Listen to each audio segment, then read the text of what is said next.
In Australia, the world's most successful multicultural society, we need laws to make sure people of different cultures don't hate one another. Because, multiculturalism is so natural and problem-free that even the BBC is reporting. Anthony Albanese announces hate speech crackdown after Bondi shooting.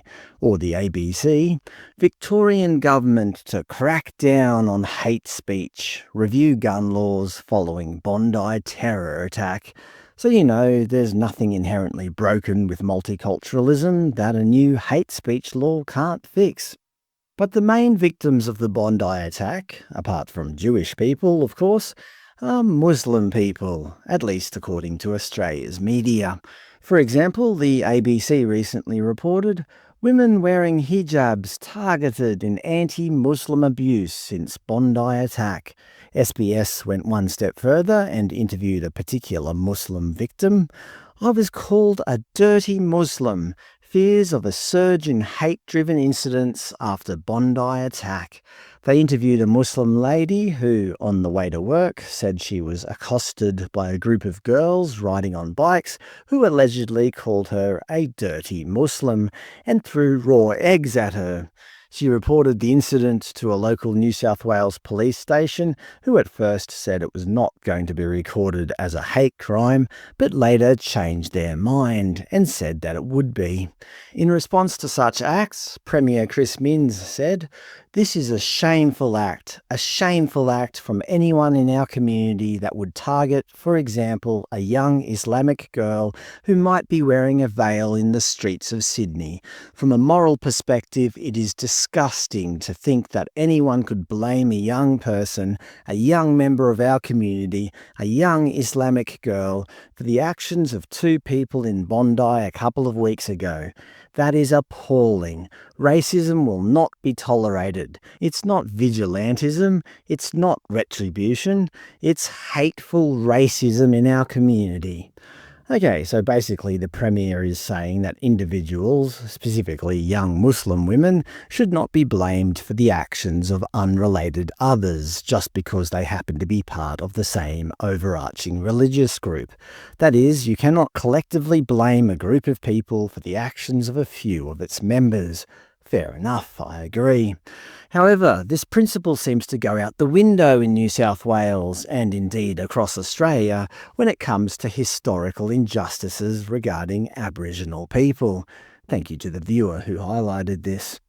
Not only are modern-day Australians somehow responsible for the actions of British colonists more than 250 years ago, but modern-day Aboriginal people who never experienced those injustices firsthand are somehow deserving of compensation or reparations.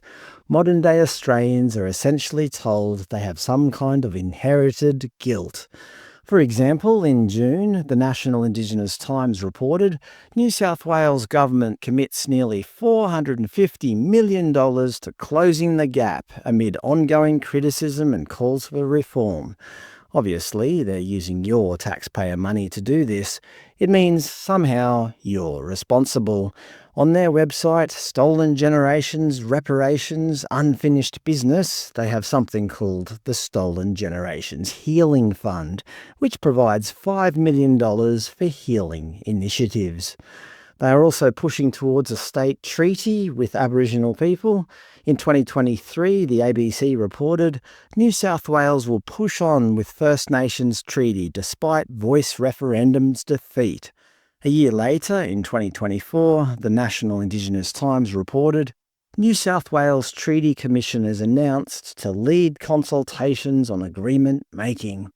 The government appointed independent treaty commissioners to determine whether Aboriginal people in New South Wales want to pursue a treaty, which is essentially a mechanism for permanent, intergenerational, financial or land-based settlements that modern citizens must fund for acts they did not personally commit.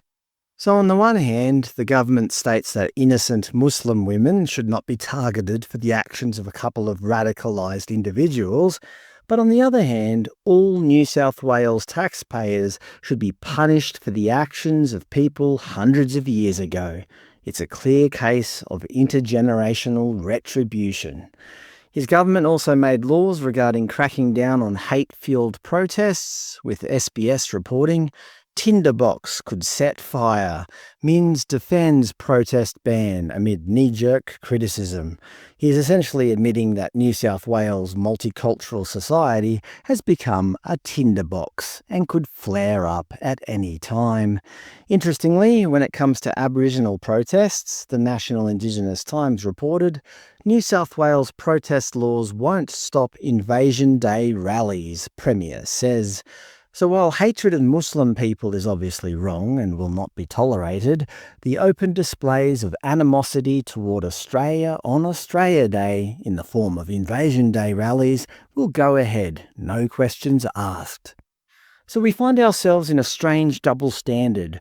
When it comes to the present day, Premier Minns tells us that we must be unambiguous in fighting collective blame because it is toxic and cancerous to a community. He says that after an act of terror, we need calm, care and unity, not retribution. But when the focus shifts to 200 years ago, that toxic collective blame suddenly becomes a cornerstone of government policy. Unity is replaced by a $450 million Closing the Gap bill, and care is replaced by a treaty process designed to sign future generations of taxpayers onto a debt they didn't create. If it's shameful to blame a young Muslim girl today for something she didn't do, how is it any less shameful to blame a taxpayer in 2025 for something that happened in 1825? The Premier says he wants to draw a line in the sand against hate. Maybe it's time he drew that same line against inherited guilt, because you can't build a successful multicultural society on the idea that some citizens are born innocent, while others are born with a bill they can never finish repaying.